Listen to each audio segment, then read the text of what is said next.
कुंज बिहारी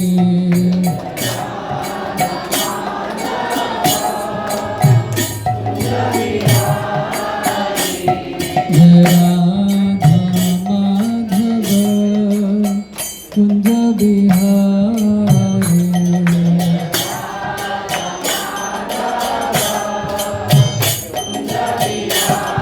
जय गोपी जना वल्लभ गिरिवरधारी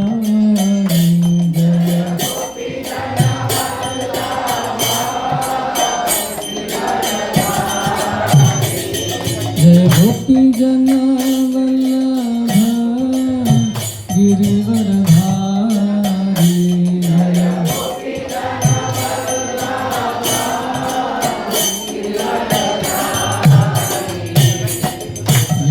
यशोदानंदन ब्रज जनरंजन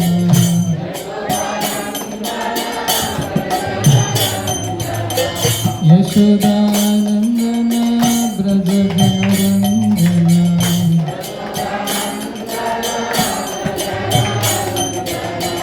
यमुना तीरा वनचारी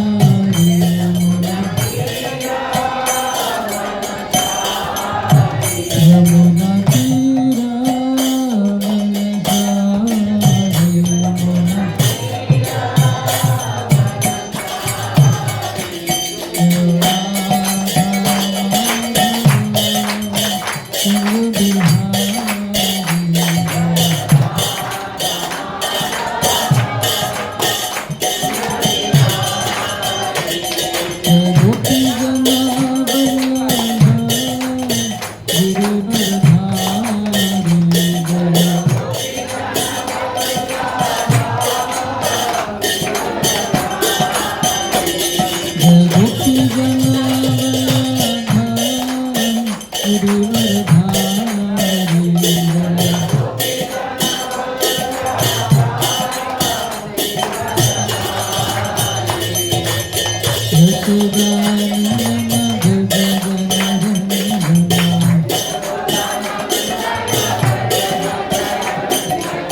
यमुना तीरा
हरिनाम संकीर्तन की, श्रील प्रभुपाद की।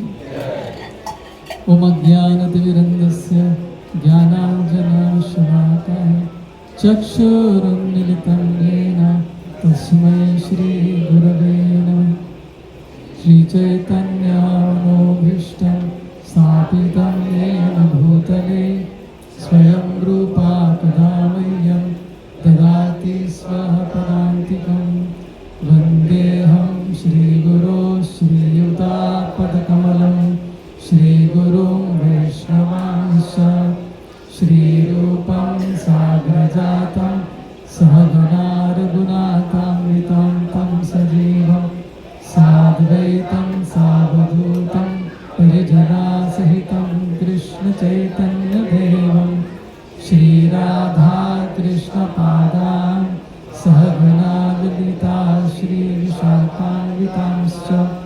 हे कृष्णा करुणा सिन्धु दीनबन्धु जगत्पते गोपेश गोपिकान्त राधाकान्त नमोऽस्तुते। तप्तकाञ्चन गौराङ्गी राधे वृन्दावनेश्वरी वृषभानुसुते देवी प्रणमामि हरिप्रिये। नमः ॐ विष्णुपादाय कृष्णप्रेष्ठाय भूतले श्रीमते भक्तिवेदान्त स्वामी इति नामिने। नमस्ते सरस्वती देवे गौरवाणी प्रचारिणे निर्विशेष शून्यवादी पाश्चात्यदेशतारिणे। वाञ्छाकल्पतरुभ्यश्च कृपा सिन्धुभ्य एव च पतितानां पावनेभ्यो वैष्णवेभ्यो नमो नमः। जय श्री कृष्ण चैतन्य प्रभु नित्यानंद श्री अद्वैत गदाधर शिवासादि गौर भक्तवृंद। हरे कृष्णा कृष्णा कृष्णा हरे हरे हरे राम राम राम हरे हरे। हरे कृष्णा कृष्णा कृष्णा हरे हरे हरे राम राम राम हरे हरे। हरे कृष्णा कृष्णा कृष्णा हरे हरे हरे राम राम राम हरे हरे। मूकं करोति वाचालं पङ्गुं लुञ्जयति गिरिं यत्कृपातमहं वन्दे श्रीगुरुं दीनतारिणं परमानन्दमाधवं श्रीचैतन्य ईश्वरम्।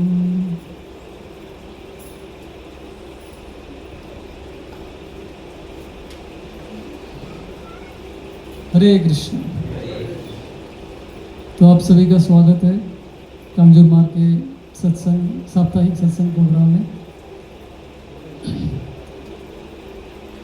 कृपया अभी से सब लोग थोड़ा इस तरफ आइए ताकि पीछे लोगों को जगह मिल सके।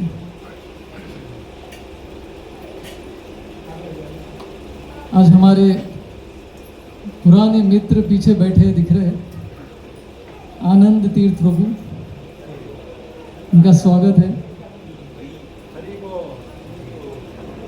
प्रभु जी भी मेरे एक शिक्षा गुरु है। जब मैं बेस में रहता था, प्रभु जी ऑलरेडी बेस में रहते थे और काफ़ी कुछ सिखाया मुझे। हरे कृष्ण।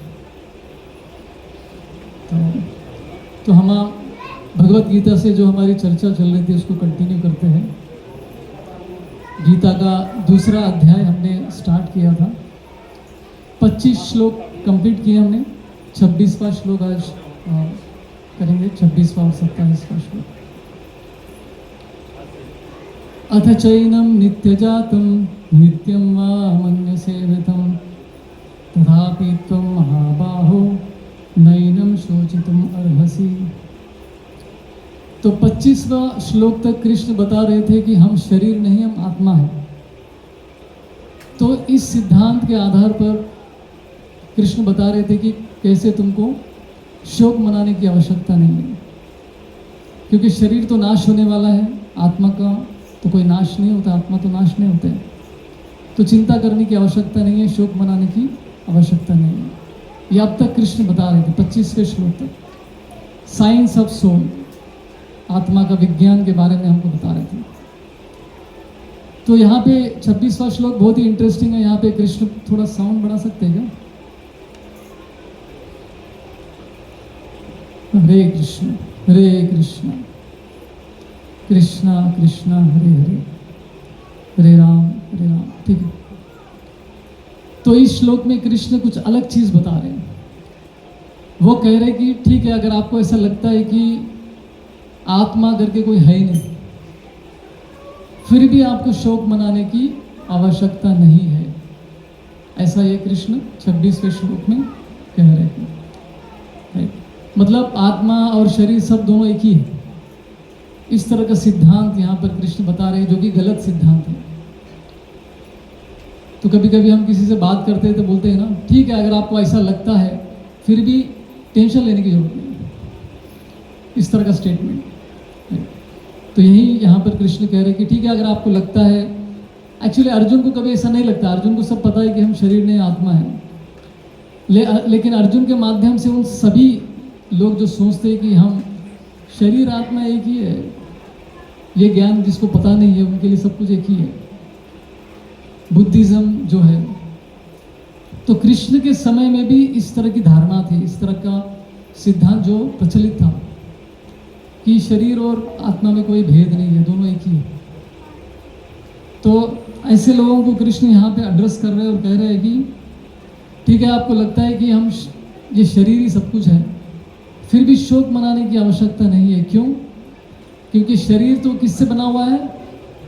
अलग अलग रसायनों से बना है, केमिकल्स से बना हुआ है। तो अगर शरीर नष्ट होता है तो क्या होता है? ज़्यादा से ज़्यादा क्या हो रहा है? केमिकल्स ये हो रहे, नष्ट हो रहे। तो कृष्ण यही बता रहे हैं कि अगर केमिकल्स हमारे नष्ट हो रहे तो इसमें दुखी होने का क्या कारण है? जैसे साइंस में एक कंसेप्ट है, थ्योरी है, law of conservation of energy, law of conservation of mass, ऐसा साइंस में बताते हैं। तो जो भी अपने केमिकल्स है वो निकल कर बाहर जो है केमिकल्स उसमें मिक्स हो रहे, तो नष्ट क्या है? इसमें किसी का लॉस तो नहीं है। तो ऐसी अवस्था में भी हमको शोक मनाने की आवश्यकता नहीं है। ये कृष्ण यहाँ पर ये सिद्धांत बता रहे हैं। तो बेसिकली ये नास्तिकतावाद है। अरे तो लेकिन कृष्ण इसका बढ़ावा नहीं दे रहे। कृष्ण जस्ट बताने के लिए कह रहे कि अगर अर्जुन तुमको लगता है कि ठीक है आत्मा का ज्ञान नहीं है तुमको लगता नहीं कि हम आत्मा है, ठीक है शरीर है केमिकल से बना है, तो भी शोक मनाने की आवश्यकता नहीं है। अगर भीष्म पितामह मर गए, द्रोणाचार्य मर गए, आपके सगे संबंधी सब मर गए, फिर भी क्या होगा? उनका केमिकल्स जो है नेचर में मिल जाएगा, कोई लॉस नहीं है। तो ये सिद्धांत यहाँ पे कृष्ण बता रहे हैं, शरीर और आत्मा दोनों एक ही है। तो प्रभुपाद जी तात्पर्य में बताते हैं कि कैसे आज का विज्ञान भी इसी सिद्धांत पर आधारित है। साइंस भी जो है आत्मा के बारे में ज़्यादा डिस्कस नहीं करता है, राइट। और उनका ये भी कहना है कि केमिकल्स जब एक साथ में आए, कॉम्बिनेशन हुआ उनका, और किसी एक समय पे जब उसका कंडीशन मैच्योर हो गया तो उस समय पे उसमें प्राण आ गए। तो इस तरह का सिद्धांत है उनका। और कुछ समय के बाद फिर वो केमिकल्स जो है डिकम्पोज हो जाता है, तो धीरे धीरे प्राण भी छूट जाते हैं। तो इस तरह का सिद्धांत, थोड़ा टेक्निकल श्लोका है ये, right, chemical combinations, right. Prabhupada का एक फेमस बुक है इस सिद्धांत के ऊपर, किसी को पता है? Life comes from life. लेकिन यहाँ पे सिद्धांत क्या बता रहे हैं? Life comes from matter, chemicals बता रहे हैं, राइट। और साइंटिस्ट लोग ये भी post dated cheque, Prabhupada ji कहते हैं पोस्ट डेटेड चेक हमको देते हैं कि हम हमारे लेबोरेटरी में हम जीव को क्रिएट करेंगे, लेकिन आज तक अभी तक तो क्रिएट नहीं कर पाए, राइट। तो यहाँ पे कृष्ण क्या बोल रहे हैं कि शोक मत मनाओ। अभी ये पॉइंट पे हमारा डिस्कशन ज़्यादा रहेगा, क्योंकि भौतिक जगत में हम लोग शरीर आत्मा के बारे में उतना कोई टेंशन नहीं लेता है। हमारा टेंशन रहता है इस भौतिक जगत में जो प्रॉब्लम्स है उसको लेकर टेंशन लेते हैं और शोक मनाते हैं, राइट। तो मेन चर्चा का विषय तो वही रहेगा। तो प्रभुपाद जी ये भी कहते हैं, दूसरा और एक इम्पोर्टेंट पॉइंट यहाँ पे बताते हैं। तो अगर शरीर जो है जो भी है हमारा जीव है केमिकल से बना हुआ है, केमिकल नष्ट होने के बाद अर्जुन कहता है पहले चैप्टर में कि हमको पाप लगेगा, दूसरों को मारने का पाप लगेगा। तो यहाँ पे कृष्ण बोले कि पाप का टेंशन ही नहीं है, केमिकल ही है ना, कोई जीव तो है नहीं उसके अंदर। तो पाप भी तुमको नहीं लगेगा, इसका भी टेंशन लेने की आवश्यकता नहीं है। दो चीज़ें यहाँ पे कृष्ण एड्रेस कर रहे हैं।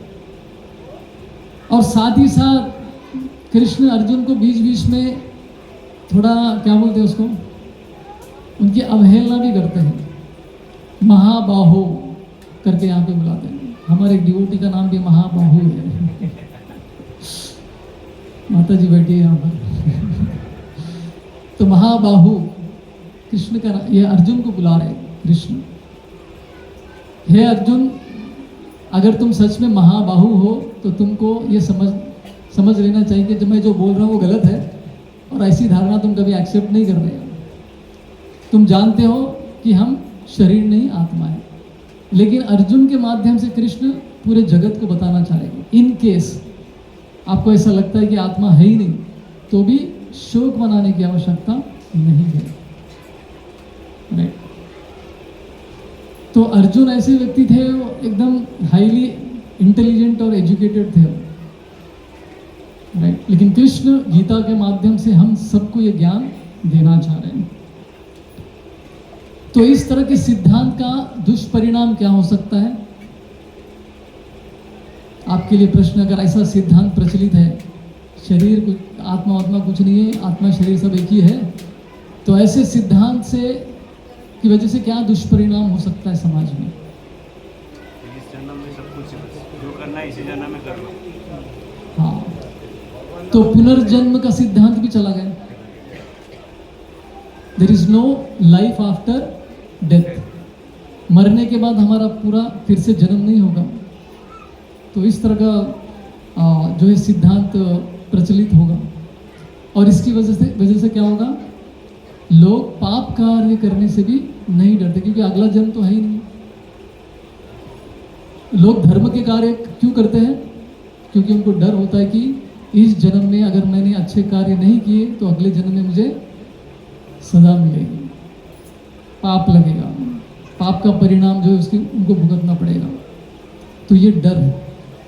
तो कुछ लोग ये भी करते हैं कि आप लोग डर के मारे धर्म को अपनाते हो। तो ठीक है, डर ही सही।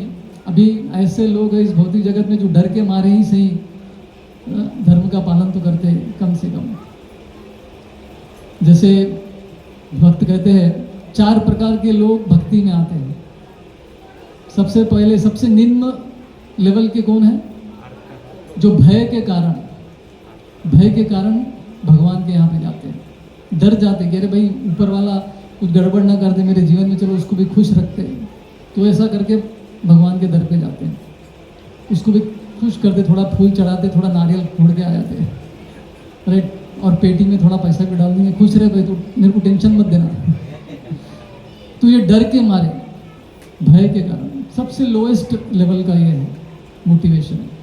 इसके ऊपर का लेवल का क्या है? हमको कुछ चाहिए भगवान से, धनम देही, ये देही, वो देही, अलग अलग चीज़ मांगते हैं।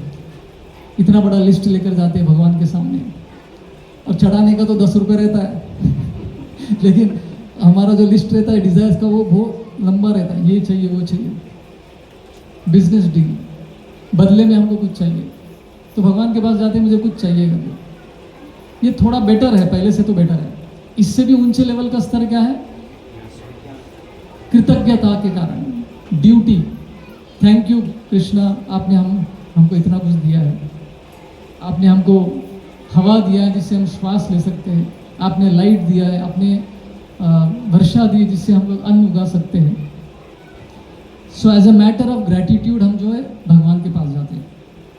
ये थोड़ा बेटर है और भी। लेकिन सबसे हाईएस्ट लेवल क्या है? प्रेम की वजह से हम भगवान के पास जाते हैं, भगवान से हम प्रेम करते हैं, राइट। ये इस स्तर पे हमको आना है, ये गोपियों का स्तर है, राइट। तो प्रेम के कारण जो है वो कृष्ण से इतने आसक्त थे। तो इस तरह से ये एक पहला चीज़ है कि देयर इज़ नो रीबर्थ, फिर से पुनर्जन्म नहीं है। इस जन्म में जितना मजा मस्ती कर सकते हैं कर लो, कैसे भी पाप करो, ये करो, वो करो, कुछ भी करो, सब चलता है। अभी करेंटली स्थिति ऐसी ही है। पहले ज़माने में शक्तियां प्राप्त करने के लिए लोग तपस्या करते थे,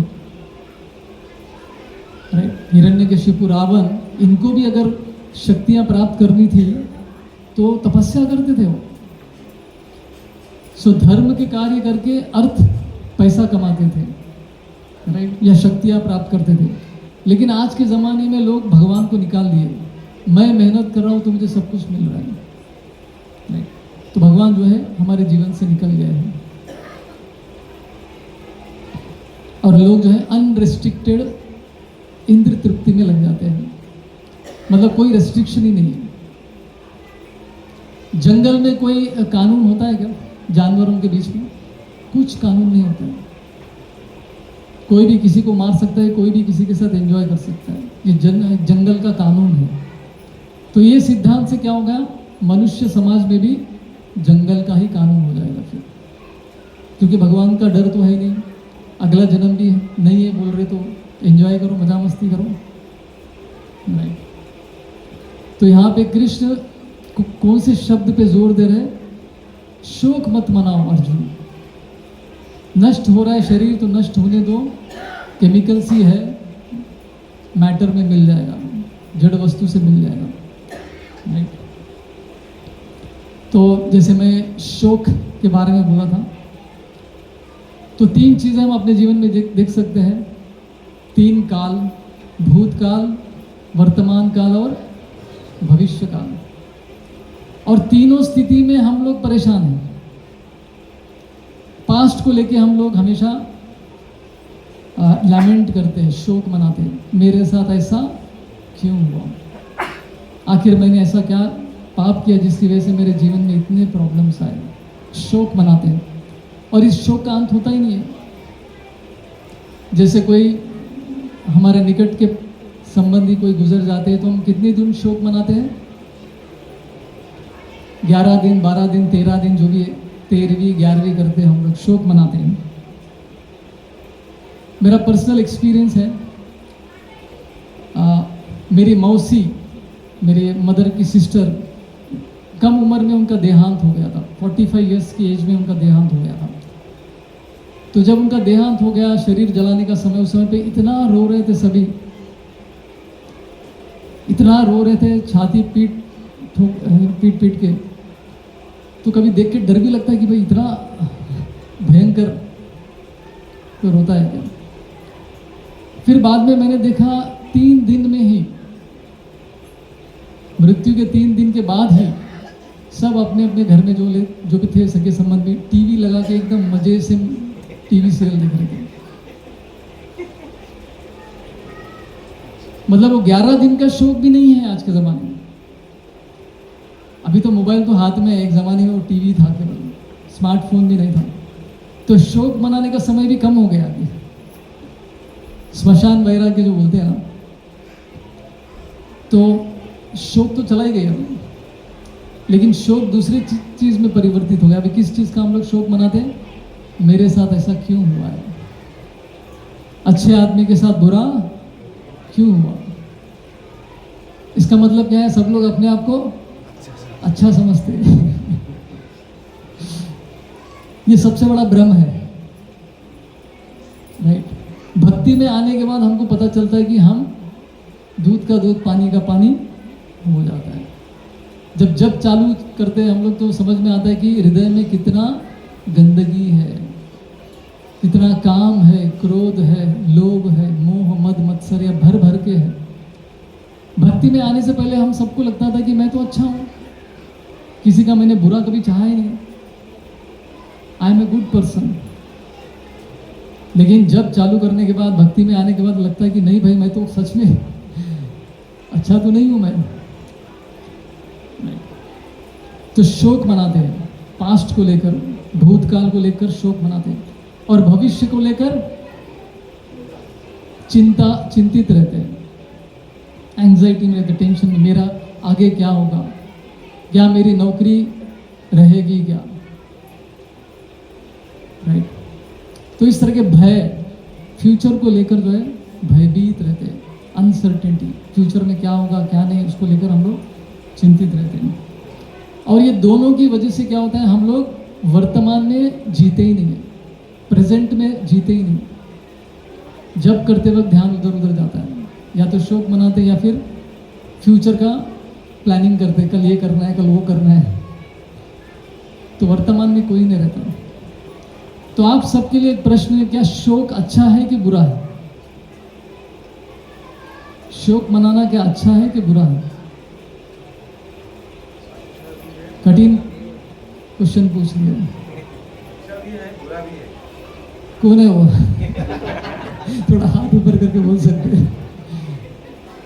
अच्छा, आपने बोला क्या? अच्छा है, शोक करना अच्छा है। अगर भक्ति प्राप्ति के लिए या भगवान प्राप्ति के लिए, भगवत के लिए अगर शोक करते हैं तो वो अच्छा है। अपने को तुच्छ समझ के शोक करते हैं तो वो अच्छा है। आंसर तो करेक्ट है आपका। शोक उतना मनाना चाहिए जिससे आपका जो कार्य है, आपके जीवन में एक्टिविटी, वो रुकनी नहीं चाहिए। आपकी जीवन की जो गति है वो रुकना नहीं चाहिए। कुछ लोग इतना शोक मनाते हैं कि शोक में डूब जाते हैं। डूबते मतलब क्या? दारू वारू पीते हैं और डूब जाते। शोक मनाते मनाते फिर जीवन जीते ही नहीं। ऐसा नहीं होना चाहिए। जैसे भगवत गीता, कृष्ण ने अर्जुन को भगवत गीता बोला और अर्जुन ने भगवत गीता सुना, और दोनों भी ज्ञानी हैं। एक ने सुन लिया, समझ भी लिया, राइट। 10th चैप्टर में अर्जुन कहते हैं कि भाई मैंने सब कुछ समझ लिया, थैंक यू कृष्ण। लेकिन जब अभिमन्यु की मृत्यु हो गई, दोनों शोक मना रहे थे। अर्जुन भी फूट फूट के रो रहा था, कृष्ण भी फूट फूट के रो रहे थे। तो ये क्या है? दोनों, एक तो गीता बोलने वाला है और एक गीता सुनने वाला, दोनों भी कितना शोक मना रहे हैं। ये क्या है? तो ये समझना बहुत जरूरी है। जैसे प्रभु जी ने कहा, शोक मना सकते हैं, लेकिन उसके बाद अर्जुन ने क्या किया? युद्ध में भाग लेना बंद नहीं किया, युद्ध में भाग लिया, अपने कर्तव्यों का पालन कंटिन्यू किया। ऐसा शोक जो आपके कर्तव्य पालन में बाधा बन जाता है, ये शोक अच्छा नहीं है। दूसरा स्टोरी महाभारत से ही है। द्रोणाचार्य, जब उनको पता चला उनके पुत्र की मृत्यु हो गई, तो वो भी शोक मनाए। लेकिन उनका शोक कैसा था? डिस्ट्रक्टिव था। वो शोक मनाया और अस्त्र शस्त्र नीचे छोड़ दिया, मैं युद्ध नहीं करूंगा क्योंकि मेरा बेटा मर गया। तो दोनों में कितना डिफरेंस है देखो, अर्जुन के शोक में और द्रोणाचार्य के शोक में। एक ने अपने प्रिस्क्राइब ड्यूटी को छोड़ दिया, अपने धर्म को छोड़ दिया, दूसरे ने अपने धर्म का पालन कंटिन्यू किया।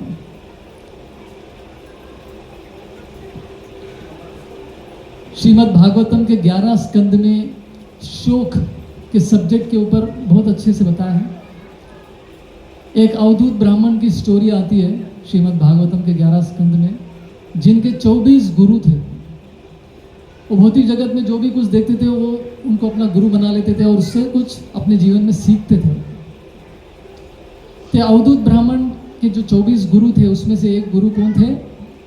पिंगला, एक स्त्री जो कि वैश्य थे। अभी उनको इन्होंने गुरु बना लिया। हमको ऐसा गुरु बनाने की जरूरत नहीं है, हमारा हरि बोल हो जाएगा। लेकिन अवधूत ब्राह्मण ने क्या सीखा पिंगला से, वो हम लोग थोड़ा देखेंगे। तो वैश्या की वृत्ति थी इनकी, पिंगला की। हर रोज की तरह रात में खड़ी थी, कस्टमर के लिए सज धज के खड़ी थी, मुझे आज भी कस्टमर मिलेंगे करके। तो कस्टमर आ रहे जा रहे, लेकिन कोई भी इनको पूछ नहीं रहा था। तो थोड़ा टेंशन में आ गई, भाई आज मुझे नो कस्टमर नो मनी, तो क्या होगा? टेंशन में आ गई। और मन में जो है बहुत सारी अपेक्षाओं के साथ वो खड़ी थी। आज मुझे अच्छे कस्टमर मिलेंगे, मुझे ज़्यादा पैसा मिलेगा।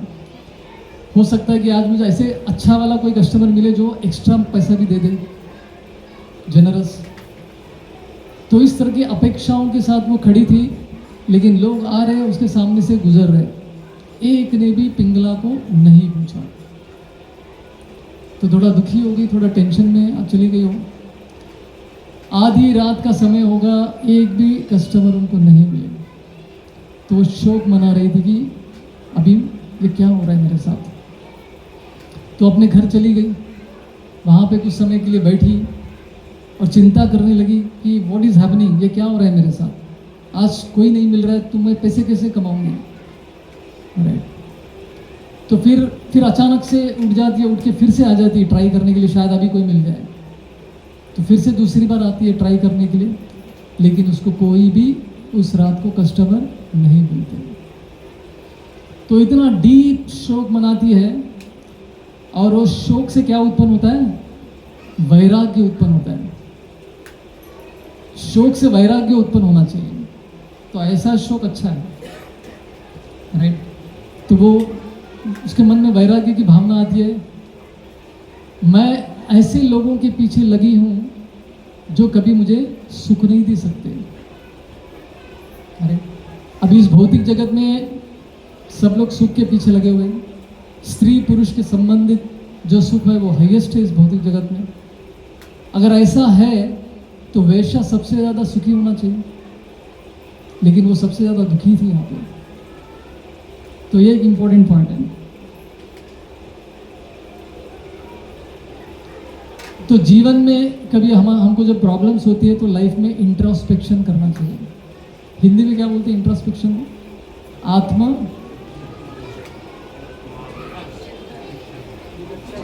आत्मचिंतन करना। ठीक है, इंट्रोस्पेक्शन, आत्मचिंतन मतलब गहराई से अंदर जाके हमको थोड़ा सोचना चाहिए कि लाइफ में क्या चल रहा है, क्या मेरा लाइफ ठीक से चल रहा है कि नहीं चल रहा है। जैसे अर्जुन ने किया, दो आर्मी आमने सामने, सेना जो है आमने सामने खड़ी है, युद्ध कभी भी स्टार्ट हो सकता है। ऐसे में अर्जुन जो है प्रश्न कर रहे हैं, इंट्रोस्पेक्शन कर रहे हैं। बहुत इंपॉर्टेंट चीज़ है जीवन में, अगर प्रगति करना है तो इंट्रोस्पेक्ट करना चाहिए, आत्मचिंतन करना चाहिए कि क्या मेरे जीवन की गाड़ी ठीक से चल रही कि नहीं चल रही, क्या मेरी भक्ति ठीक से चल रही कि नहीं चल रही, क्या मेरा जप क्वालिटी का हो रहा है कि नहीं हो रहा है, क्या मेरा दूसरे भक्तों के साथ संबंध ठीक है कि नहीं है। तो इस तरह का आत्मचिंतन बहुत जरूरी है प्रगति के लिए। कभी कभी समय निकालकर खुद को प्रश्न करना जरूरी है, लेकिन यह प्रोसेस थोड़ा कठिन होता है खुद को, क्योंकि खुद को पता है कि हमारा क्वालिटी कैसा है। आप में से कितने लोगों ने ऐसा किया, एग्जाम का पेपर लिखने के बाद फिर से चेक किया आपने क्वेश्चंस, आपका आंसर्स आपने ठीक से लिखा कि नहीं? कितने लोग ऐसा चेक करते हैं?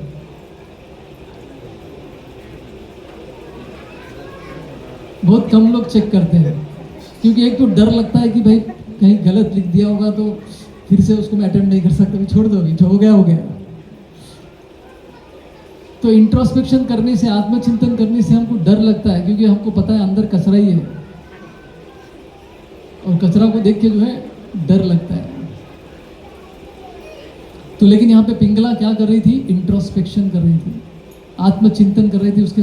उसकी जो अपेक्षाएं जो लेकर बैठी थी, क्या वो सही है कि गलत है? तो उसको समझ में आ रहा था कि मेरी जो अपेक्षाएं थी वो गलत है। एक्चुअली वो किस चीज़ का इंतज़ार कर रही थी? कस्टमर का नहीं, ऐसे व्यक्ति का इंतज़ार कर रही थी जो उसको स्नेह और प्रेम दे। क्योंकि सब जो है अंत में यही चाहते हैं, सबको प्रेम ही तो चाहिए, स्नेह करने वाले लोग चाहिए जीवन में।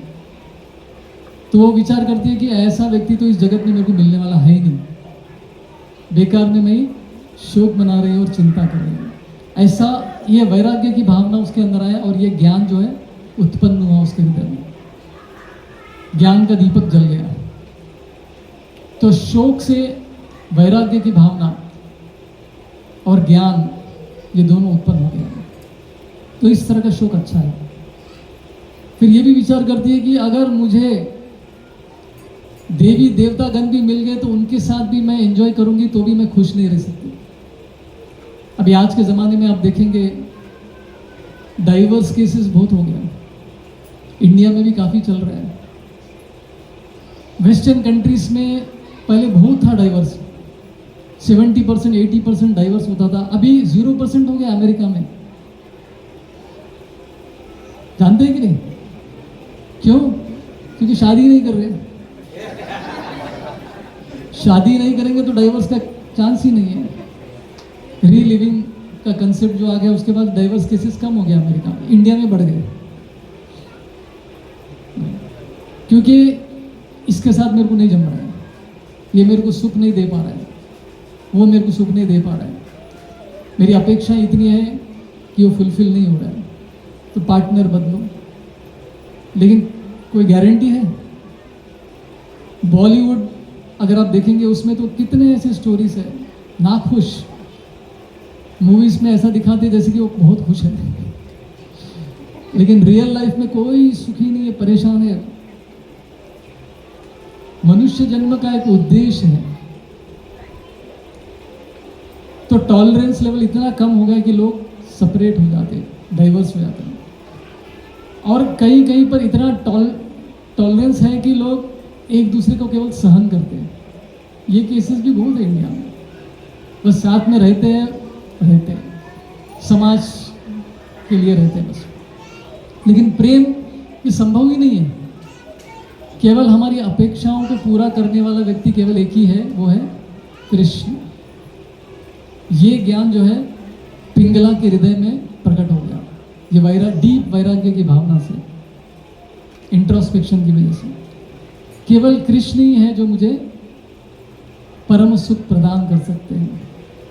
और वो ये शौक बनाती है कि अब तक मैं इन भौतिक जगत के मनुष्यों की सेवा में लगी थी, लेकिन मेरे हृदय में जो बैठे भगवान है, परमात्मा है, उनको तो भूल ही गई मैं।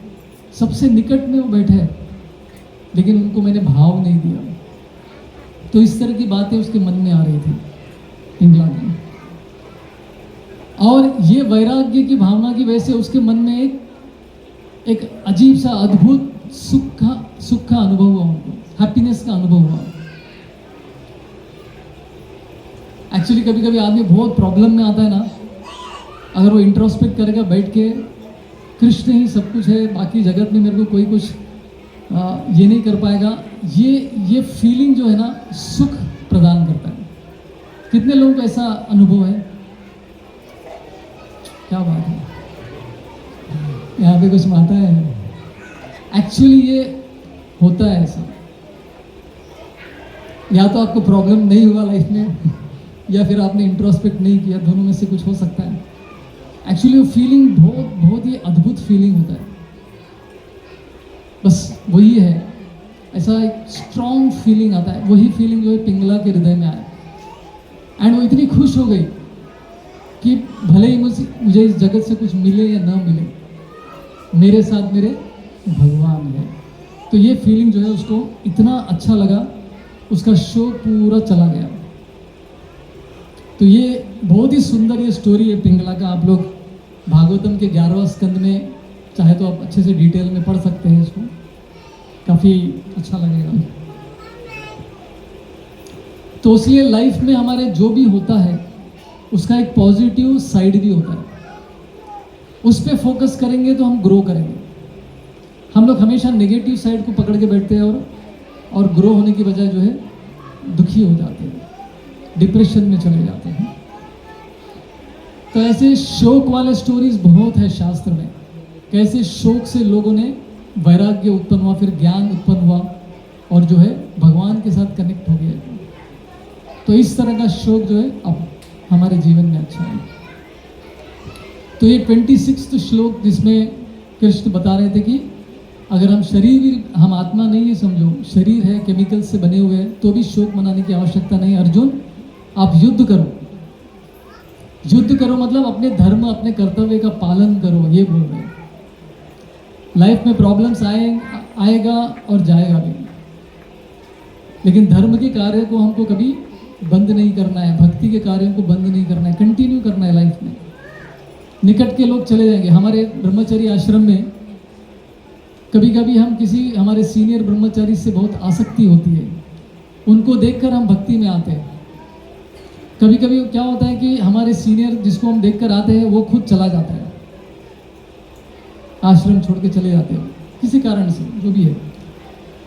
तो ऐसे में क्या करने का, हमको लगता है कि जिसको देखकर मैं आया वही चला गया, तो मैं क्या करूं। तो राधानाथ स्वामी महाराज ने बताया कि कोई बात नहीं, किसी दूसरे को अपना आइडियल बना लो, गाड़ी चलते रहनी चाहिए, गाड़ी रुकना नहीं चाहिए। अभिमन्यु मरने के बाद भी अर्जुन ने अपना कर्तव्य कंटिन्यू किया, युद्ध उतने ही तीव्रता से उन्होंने अगले दिन फाइटिंग किया। तो ये इंपॉर्टेंट लेसन है इस 26वां श्लोक में। तो 27वां श्लोक भी बहुत सुंदर श्लोक है, ये भी हम लोग करते हैं। जातस्य हि ध्रुवं जन्म मृतस्य च तस्मादपरिहार्थे न त्वं शोचितुम अर्हसि। बहुत ही सुंदर श्लोक है।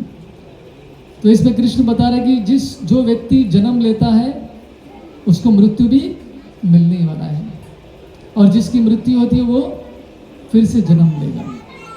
तो इसमें साइकिल, जन्म मृत्यु का जो साइकिल है, संसार चक्र बोलते हैं उसको, उसके बारे में कृष्ण यहाँ पे बता रहे हैं।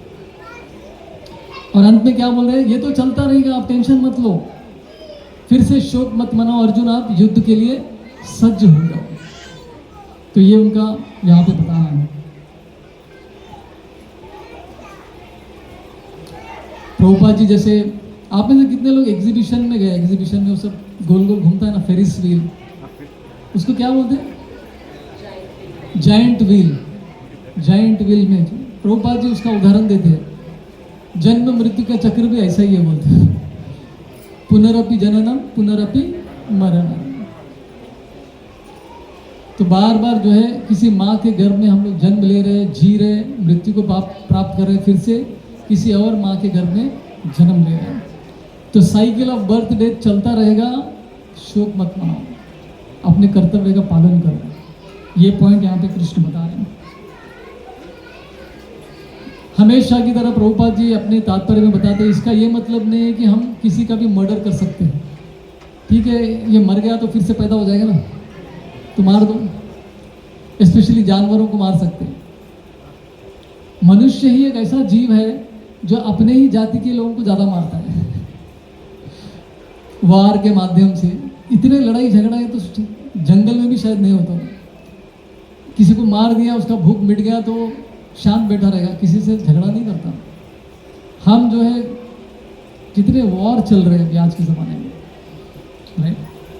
सो प्रभुपाद जी कहते हैं unnecessary war, murder, slaughtering encourage नहीं करता ये श्लोक, राइट। लेकिन साथ ही साथ वॉयलेंस भी चाहिए, जैसे मैंने हमेशा कहा है, कभी कभी वॉयलेंस, धर्म की रक्षा करने के लिए वॉयलेंस जरूर होता है। उसलिए तो महाभारत का युद्ध हुआ, कृष्ण ने पूरा प्रयत्न किया युद्ध को रोकने का, लेकिन फिर भी दुर्योधन नहीं माना। एक बार क्या हुआ, दुर्योधन ने देखा कि देखो मैं पांडवों का कुछ भी कर नहीं पा रहा हूँ, उनको मार भी नहीं पा रहा हूँ, और बार बार मुझे उनसे मदद भी मिल रही है अलग अलग तरीके से। एक बार वो वनवास के समय पे पांडव उनको बचा लेते हैं, चित्ररथ करके जो गंधर्व था वो बंदी बना लेता है कौरवों को। तो उनसे बचाते हैं अर्जुन और पांडव। तो बड़ा दुखी हो जाता है, पांडव में मेरे जो शत्रु है उनसे मुझे मदद लेनी पड़ रही है, मेरे जीने का कोई मतलब ही नहीं है। तो डिप्रेशन में चला जाता है दुर्योधन। वो निश्चय करता है कि मैं अपने प्राण त्याग दूंगा, मैं अभी किसी से झगड़ा नहीं करूंगा, मुझे कुछ नहीं चाहिए, इस तरह की बातें करने लगा। कौन? दुर्योधन। कभी सुना है? सुना है। तो दुर्योधन भी जो है डिप्रेशन में चले गए थे और जाके अपने रूम में सो गए, मुझे कुछ नहीं चाहिए। कभी कभी हम भी करते हैं ना, रूठ के चले जाते हैं इसमें। तो उनको मनाने के लिए जो नीचे के लोग के जो दैत्य है, राक्षसगण है, वो रात में आए और दुर्योधन को किडनैप करके लेकर गए उसके रूम में से, और उसको पूरा ब्रेन वॉश किया। देखो तुम्हारा एस्ट्रोलॉजी हम देख रहे हैं, तुम युद्ध जीतने वाले हो और तुम्हारे साथ हम हैं। उसको मोटिवेट करने के लिए दैत्यगण जो है दुर्योधन को किडनैप करके नीचे के लोगों में लेके जाते हैं, पाताल लोक में उसको लेकर जाते हैं, उसको मोटिवेट करने के लिए। अरे तुम टेंशन मत लो ना, हम तुम्हारे साथ हो और तुम्हारा एस्ट्रोलॉजी बता रहा है कि तुम जीत जाओगे। एक्चुअली एस्ट्रोलॉजी में ऐसा ही था, दुर्योधन जीतने वाला था, कौरव जीतने वाले थे युद्ध, लेकिन एस्ट्रोलॉजी को चेंज करने वाला सामने बैठा था कृष्ण। तो ये जो है दैत्यों के पल्ले नहीं पड़ता कि कृष्ण आगे खड़े हैं तो आपका पूरा जो है कैलकुलेशन गलत हो सकता है, लेकिन उसके एस्ट्रोलॉजी में था कि वो जीतने वाला था। जैसे ही कृष्ण के कदम पड़े आगे तो सब एस्ट्रोलॉजी छीन गई। तो फिर से दुर्योधन को मना कर लेकर आते रातों रात। सवेरे उठते दुर्योधन बोलता मैं युद्ध के लिए तैयार हूँ। घर वाले सब परेशान में आते, रात में तो बोला कि मुझे कुछ नहीं चाहिए, सवेरे ऐसा क्या हो गया? नहीं वो मैं बताऊंगा नहीं, मैं रेडी हूँ। तो ऐसा है।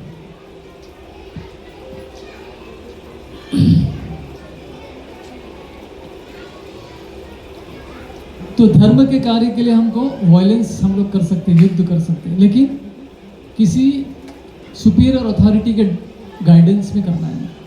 अपने मनमानी से हम लोग किसी के साथ झगड़ा नहीं कर सकते, किसी को मार नहीं सकते, कानून को हाथ में नहीं ले सकते हम लोग, राइट? सही ढंग से हम लोग उसका ये कर सकते हैं। उल्टा कृष्ण अर्जुन से करे कि तुम अगर युद्ध में भाग नहीं लोगे तो तुम अपने क्षत्रिय धर्म का पालन नहीं कर रहे, तो ये उल्टा गड़बड़ है। अपने धर्म का पालन करो और युद्ध करो। तो इस तरह से कृष्ण अर्जुन को प्रोत्साहन दे रहे थे। तो जैसे हमारा जन्म होता है तो हमारा एक टाइम पीरियड फिक्स होता है इस भौतिक जगत में। अपने कर्म के अनुसार पिछले जन्म में हमने जैसे कर्म किए उसके अनुसार हमको एक फिक्स्ड टाइम जीने का मिलता है इस शरीर में। जैसे ही अपने इस शरीर के थ्रू जो भी हमको कर्म करने थे वो समाप्त हो गए तो फिर शरीर छोड़ने का समय आ जाता है, राइट? और इस जगत में जो हम कर्म करते हैं उसके आधार पर हमको अगला जन्म मिलता है।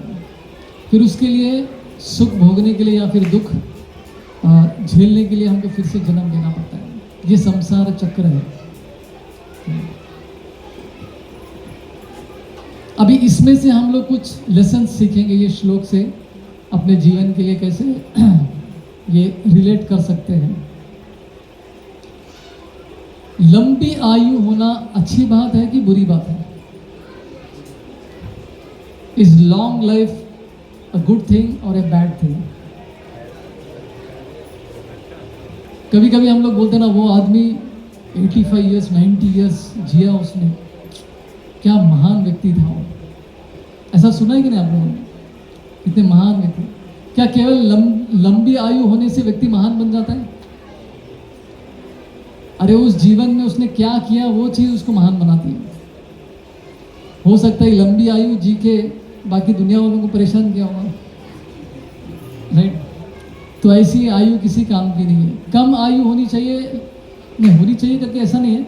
अगर कम आयु है लेकिन आपने अच्छे काम किए तो कम आयु भी अच्छा है। प्रभुपाद उदाहरण देते किसका? जीसस क्राइस्ट का। जीसस क्राइस्ट की आयु क्या थी जब वो उनकी मृत्यु हो गई थी? 32 साल के थे केवल, लेकिन 32 सालों में उन्होंने क्या क्या किया है।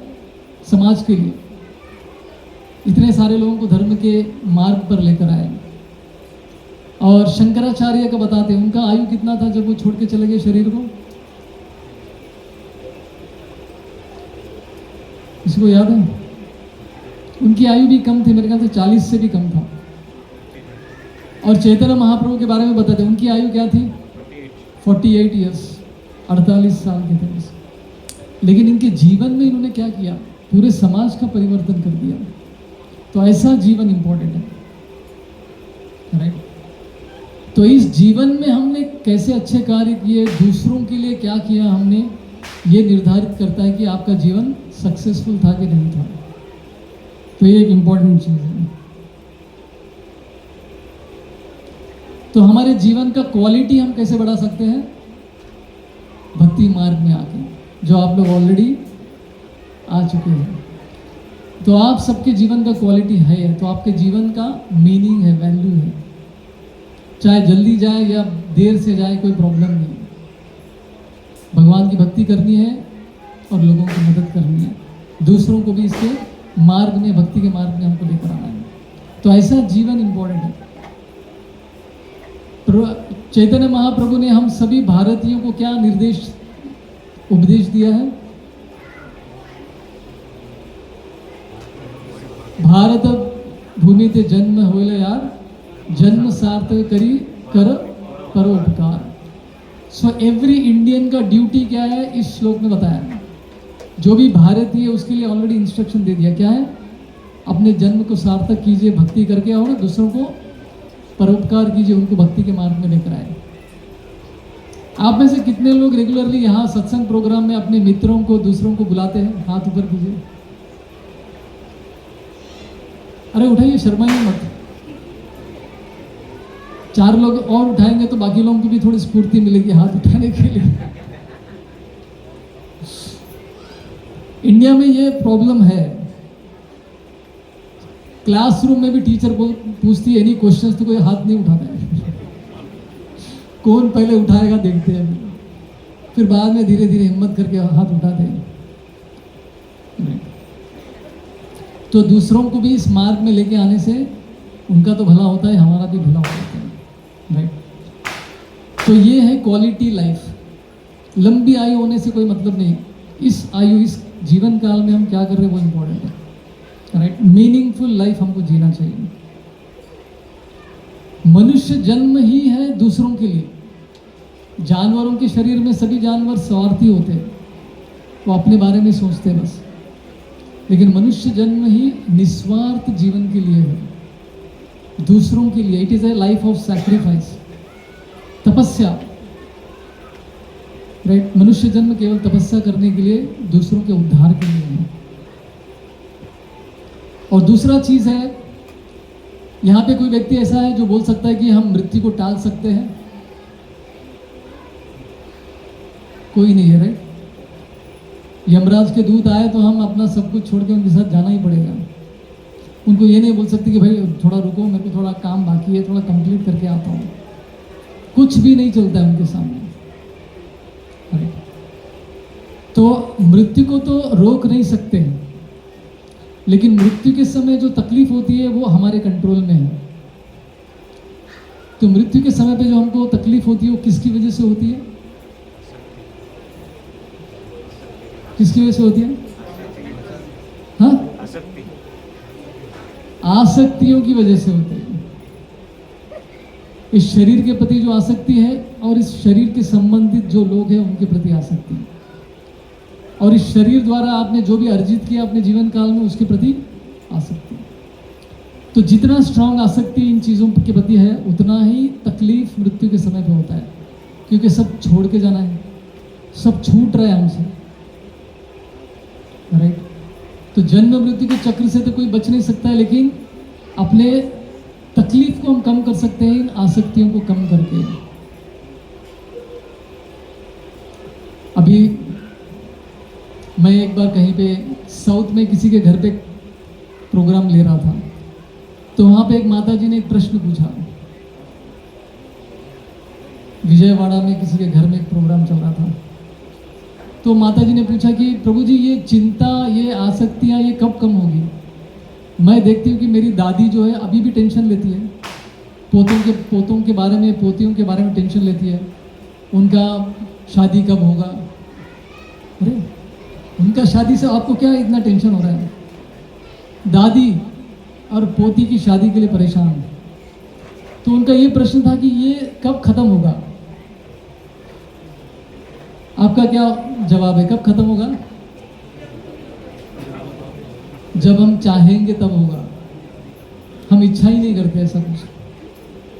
आपको इच्छा करना एक चीज़ है, देन कोशिश भी करनी पड़ेगी, क्योंकि हम छोड़ना ही नहीं चाहते। वो बंदर का कहानी है ना, मूंगफली छोड़ने के लिए रेडी नहीं है बंदर, तो पकड़े जाता है। फिर मूंगफली भी चाहिए, पकड़ा भी नहीं जाना चाहिए, ऐसा नहीं होने वाला है। मृत्यु तो आकर सब कुछ छीन लेगा। तो जितना ज़्यादा स्ट्रांग आसक्ति होता है हमारे सगे संबंधियों के साथ आसक्ति थोड़ा कम हो सकता है, लेकिन अपने शरीर के साथ आसक्ति बहुत तकलीफ है, बहुत मुश्किल है। ये शरीर ने मेरे को इतने सालों तक सुख दिया है, इसको छोड़ना पड़ रहा है मुझे, तो बहुत मुश्किल होता है। बहुत प्रभुपाद जी एक स्टोरी बताते हैं। कोलकाता में एक व्यक्ति था, बहुत धनी व्यक्ति था, बहुत पैसे वाले थे। तो बीमार पड़ गया। डॉक्टर ने बोला कि आप बस 2 दिन बचने वाले हैं, 2 दिन आपके पास समय है। तो फिर उसने बोला कि देखो डॉक्टर, मैं आपको 1-2 लाख पैसा दूंगा, मेरा आयु 1 हफ्ते तक बढ़ा दो, 1 more week, क्योंकि मुझे बहुत सारे कार्य संपन्न करने हैं, बस और 5 दिन एक्स्ट्रा। डॉक्टर बोला आप 2 लाख दो, 2 करोड़ दो, 2 अरब दो, ये मेरे हाथ में नहीं है। आप यमराज को घूस नहीं दे सकते, यमराज के पास वो चलता नहीं, under the table, over the table कुछ नहीं चलता है वहाँ पे। वो सिस्टम ही नहीं है वहाँ पर। वो आए मतलब सब छोड़ना ही है। इसलिए हमारे आचार्य क्या कहते हैं, जीते जी आसक्तियों को कम करना है, धीरे धीरे छोड़ना है, कंट्रोल छोड़ना है। यहाँ पे बहुत सारे लोग 60+ भी है। तो हमारे धृतराष्ट्र का प्रॉब्लम क्या था? धृतराष्ट्र का आसक्ति, किसके प्रति आसक्ति थी उनको? कुर्सी के प्रति। जो राजा का कुर्सी था ना, वो कुर्सी के प्रति बहुत आसक्ति थी उनको। बेटा मर गया लेकिन फिर भी कुर्सी नहीं छोड़ा। उनके 100 पुत्र मरने के बाद भी हस्तिनापुर के सिंहासन पे कौन बैठे थे? धृतराष्ट्र बैठे थे, युधिष्ठिर नहीं बैठे थे। युधिष्ठिर समझ गए, इनके मनस्थिति को समझ गया कि ये इनकी इच्छा अभी तक नहीं गई, तो उनको खुश करने के लिए सिंहासन पे धृतराष्ट्र को बिठाया। राज्य वही चला रहे थे युधिष्ठिर, लेकिन सिर्फ उनको खुश करने के लिए बिठाया। मतलब इतनी आसक्ति देखो। लेकिन ये आसक्ति से उनको मुक्ति कैसे मिली? विदुर ने इतना स्ट्रांग उनको उपदेश दिया, बोले कि तुम निर्लज हो, तुम भीम तुमको जो झूठा फेंक रहा है उसको निर्लज होके खा रहे हो, ये भी कोई जीवन है क्या? इतना गाली देने के बाद उसको समझ में आता है कि मैं क्या जीवन जी रहा हूँ। तब तक धृतराष्ट्र को चमकता ही नहीं है, तो तब उसको समझता है, तो फिर वो सब कुछ छोड़ छाड़ के जंगल की ओर चले जाते हैं।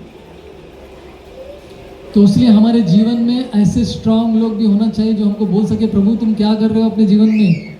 आसक्तियों को काटने के लिए साधु, गुरु और शास्त्र की आवश्यकता पड़ती है। शास्त्र पढ़ने से धीरे धीरे हमको समझता है, जैसे पिंगला को समझा कि ये सब वेस्ट है, भौतिक जगत में कोई मेरी अपेक्षाओं को पूरा नहीं कर सकता है, भौतिक जगत में कोई मुझे खुशी नहीं दे सकता है। तो ये फीलिंग कैसे आता है? साधु, शास्त्र और गुरु के माध्यम से। लोग गुरु के पास जाते हैं और किस लिए जाते हैं? गुरु उनसे मीठी मीठी बात करे, प्रभु जी यू आर सो नाइस, ऐसा कुछ बोले तो अच्छा लगता है हमको। तो गुरु, साधु, शास्त्र के पास ऐसे चीज़ों के लिए नहीं जाना है। कटिंग, शास्त्र हमको काटने वाले हैं। श्रीमद् भागवतम में और एक चीज आता है, संसार कर्म बंधन। कर्म बंधन मतलब आपने कभी 2 रस्सियों को गांठ बांधा है? किया होगा ना। यशोदा माँ भी उन्होंने भी किया था कृष्ण को बांधने के लिए। तो कभी दो रस्सियों को बांधा होगा ना आपने, तो एक गांठ बन जाता है, उसके ऊपर और एक गांठ बांधेंगे तो क्या होता है, गांठ मोटा होता है, उसके ऊपर और एक गांठ बांधेंगे तो क्या होगा, और मोटा होता है, और गांठ बांधेंगे तो राइट। तो हमारे जीवन में जो हमारा आसक्तियों का गांठ है इतना बड़ा है कि उसको निकालने जाएंगे हाथ से तो निकलता ही नहीं। 10 गांठ बन गए तो आप निकाल पाएंगे उसको निकालने का क्या तरीका है, काटना पड़ेगा। कर्म ग्रंथि, ये नॉट को काटने के लिए, आसक्तियों के नॉट को काटने के लिए हमको क्या चाहिए, ज्ञान रूपी तलवार, साधु रूपी तलवार, शास्त्र रूपी तलवार चाहिए, तभी वो कट सकता है। हमारे मेहनत से नहीं निकलने वाला है, इतना कॉम्प्लिकेटेड वो गांठ, कई करोड़ों जन्मों का वो गांठ बना हुआ है। नया आसक्ति आ गया तो नया गांठ उसके ऊपर आ गया, और एक आसक्ति अपने जीवन, कार आ गया घर में और एक गांठ बन गया, वॉशिंग मशीन आ गया तो और एक गांठ। ये तो वस्तुओं के बारे में मैं बता रहा हूँ आसक्ति, लोगों को लेकर भी बहुत आसक्ति है, वो ज़्यादा है। और अपने शरीर के प्रति तो पूछो मत, एक सफ़ेद बाल आ गया तो टेंशन, उसको डाई करके गाड़ी चलाते रहते हैं हम लोग। कितना सुपरफिशियल लाइफ हो गया ना हमारा, सच्चाई को हम फेस नहीं कर पाते, सच्चाई को फेस करने में डर लगता है। लेकिन सच्चाई से क्या होता है, फिर हम वैराग्य और ज्ञान की ओर बढ़ेंगे। नहीं तो जितना छुपाते रहेंगे उतना हम लोग मजा मस्ती करते रहेंगे, यार सब ठीक है। वो इंट्रोस्पेक्शन, तो पिंगला की तरह वैराग्य की भावना नहीं आएगी। हरे कृष्ण। श्रीमद् भगवद गीता की। किसी को कोई प्रश्न है, कोई कमेंट है?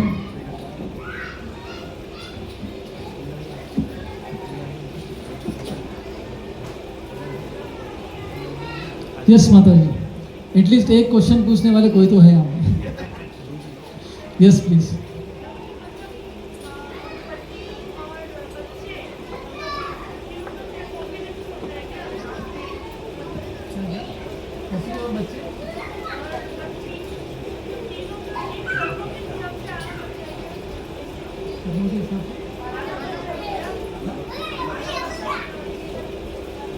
नहीं, प्रश्न समझा नहीं मेरे को, फिर से दोहराइए।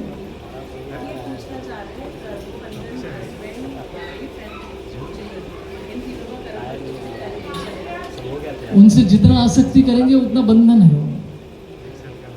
अभी ये कला हमको सीखना है, लोगों के साथ रहकर निरासक्त कैसे होना है, वो कला सीखना है हमको।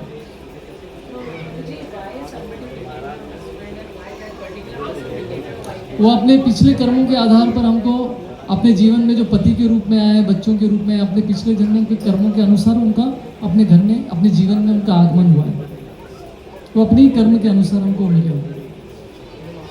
वो बोलते हैं ना, जोड़ियाँ ऊपर बनती है, ऊपर बनती है मतलब कि अपने कर्म के अनुसार बनती है वो। तो जैसे हमारे कर्म है वैसे हमारे घर में बच्चे जन्म लेते हैं, या पति अपने जीवन में आते हैं, पत्नी अपने जीवन में आती है। अपने कर्मों का ही फल है, उसको कोई नहीं बदल सकता। यस।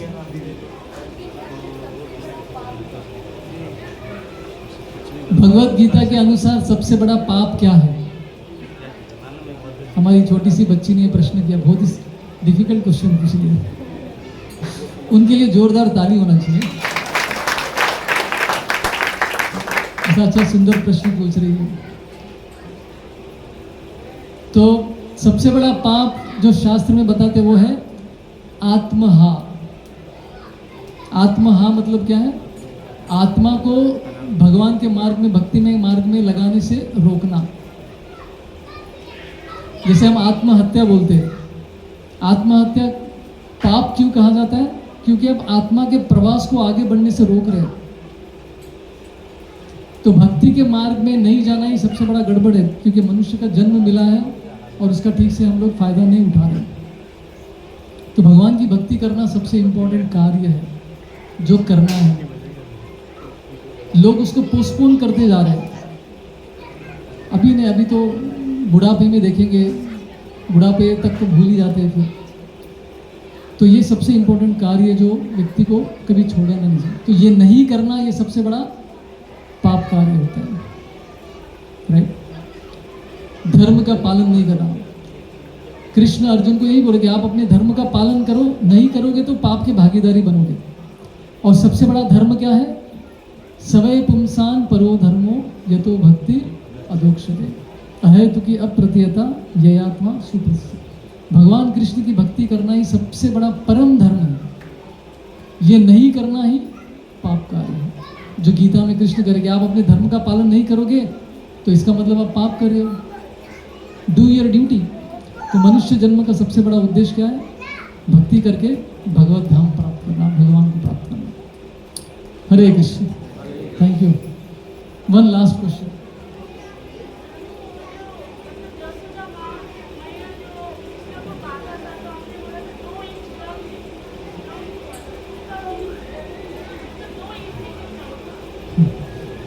तो माता जी का पिछले सेशन के ऊपर ये था, प्रश्न था, यशोदा माई कृष्ण को बांध रही तो रस्सी कितना कम पड़ रहा था? 2 उंगली या 2 इंच, जो भी है। तो उस 2 उंगली या 2 इंच का मतलब क्या है पूछ रही है। आप लोग क्या जानते हैं इसके बारे में? 2 इंच क्या है? पहला इंच क्या है? अपना प्रयास, और दूसरा क्या है? कृष्ण की कृपा। तो भक्ति में भी हमको अपना प्रयास करते रहना है, करते रहना है, करते रहना है। एक दिन कृष्ण कृपा देंगे। So thank you very much, धन्यवाद आप सबका। अभी हरे कृष्ण कुछ अनाउंसमेंट्स रहेंगी, उसके बाद दामोदर अष्टकम रहेगा, सब दीपदान करेंगे फिर। हरे कृष्ण।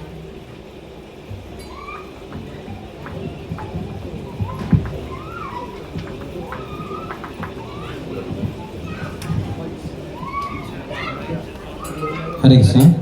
थैंक यू प्रभु जी। प्रभु जी ने बहुत अच्छी तरह और सुंदर